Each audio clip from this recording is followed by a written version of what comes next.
Good morning, students. In our last tutorial, we learnt about degrees of comparison.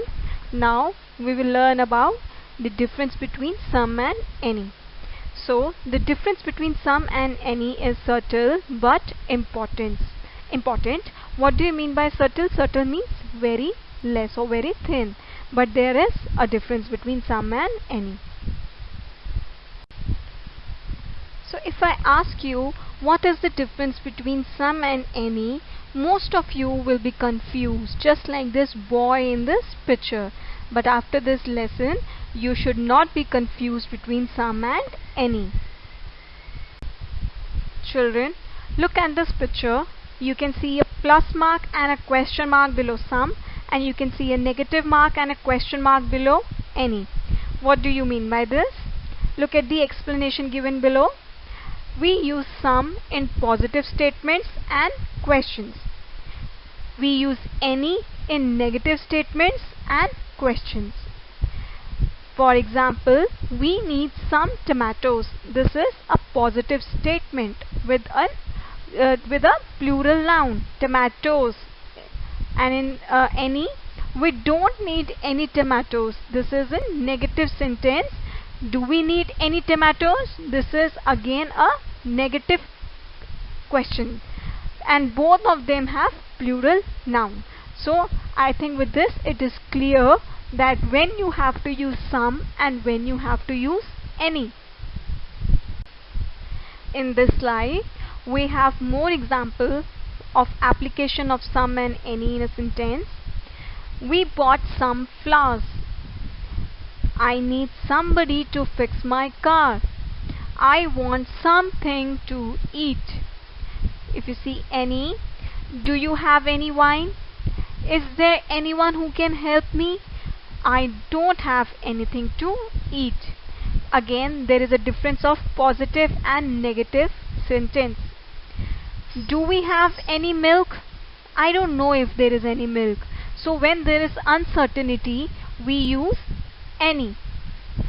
Can you buy me some milk in the supermarket?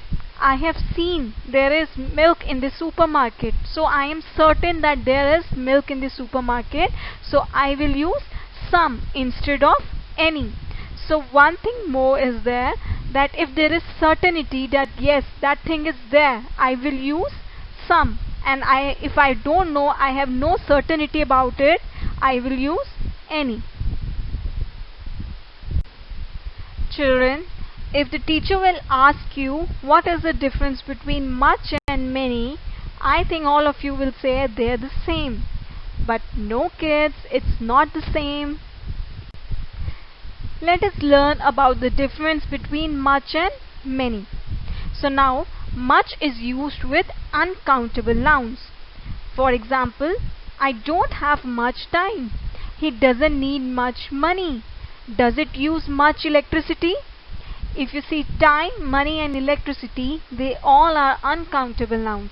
So thus, much is being used with them. Coming on to many, many is used with plural countable nouns. There aren't many chairs in the room. I don't have many friends. Do you think many people will go? Chairs, friends and people are plural countable nouns. Please go through the other example of how many and how much.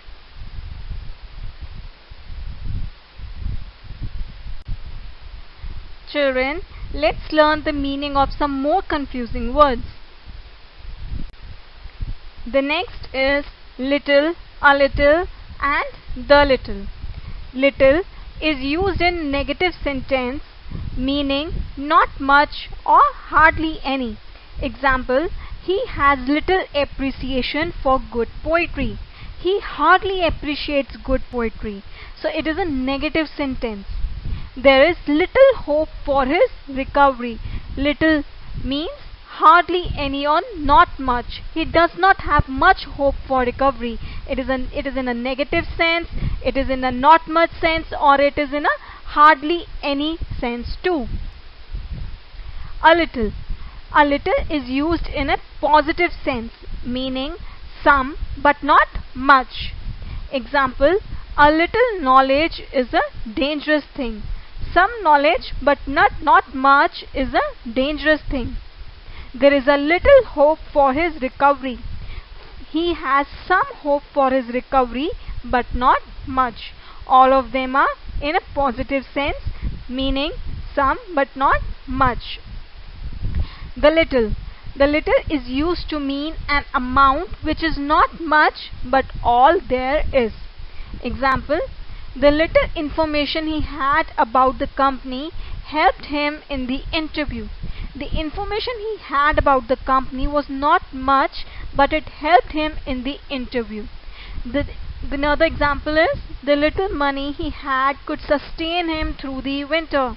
The money he had was not much, but it could sustain him through the winter.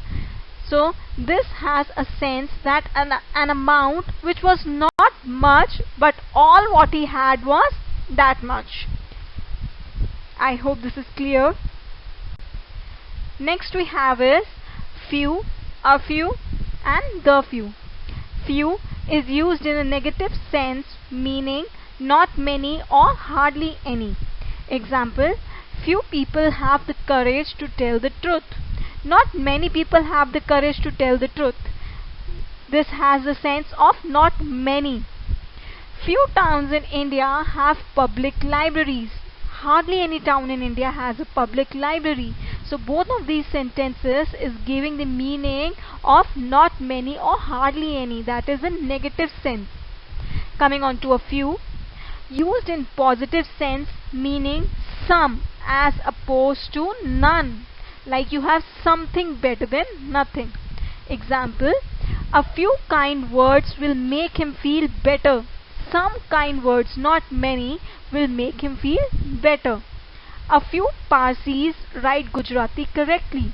A number of Parsis, not many, write Gujarati correctly. So all of these sentences has a sense of some.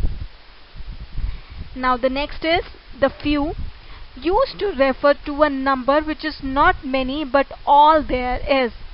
Example: the few books that the teacher has are outdated. The teacher does not have many books, but what he has are outdated. Like whatever he had is that much.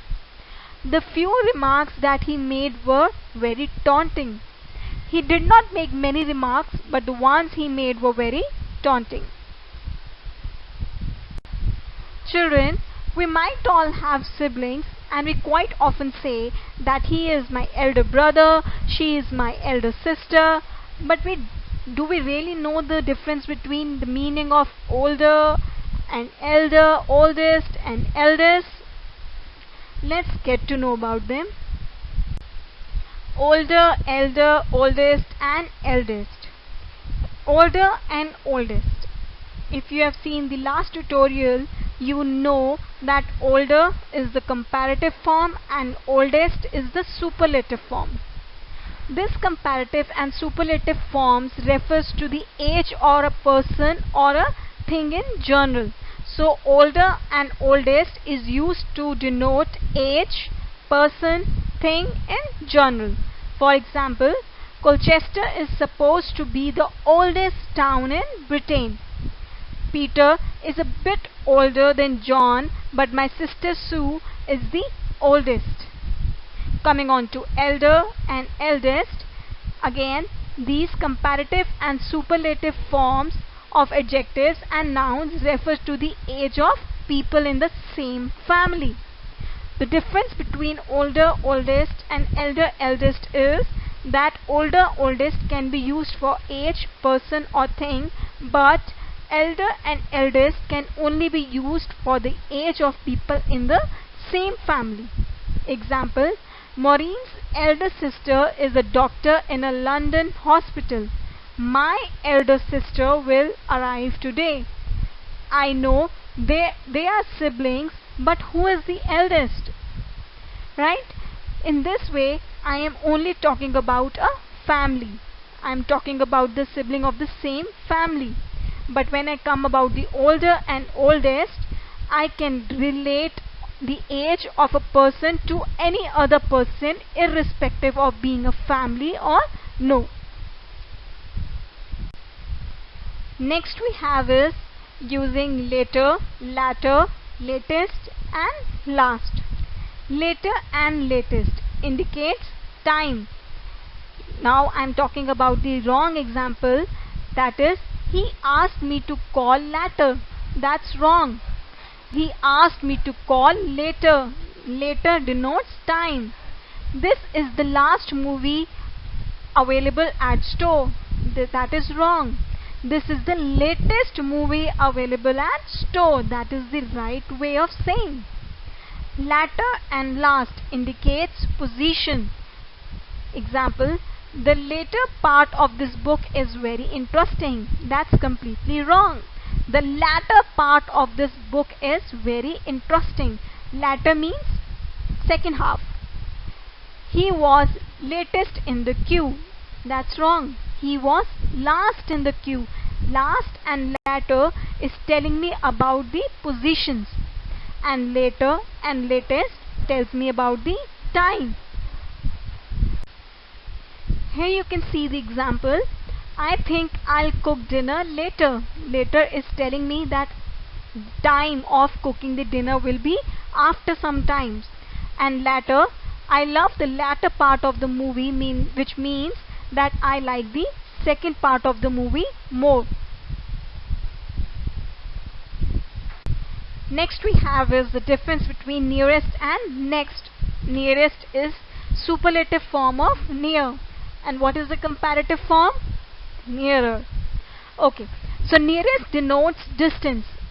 When I say nearest, I am denoting distance. It is the superlative of near, which means within the shortest distance. For example, that was the time he came nearest to death. And maybe I'm talking about some time when he was very near to death. Another example, who lives nearest to the college, means who lives shortest distance to the college.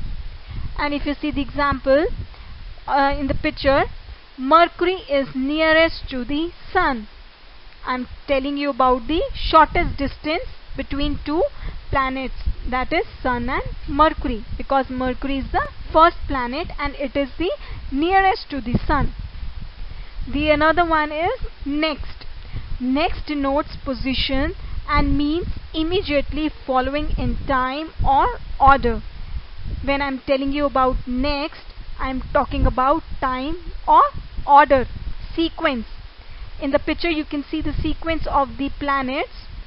Similarly, the example, his house is next to mine. I'm talking about the order. Earth comes next to Venus. I'm again talking about the sequence or order. I hope it's clear, kids.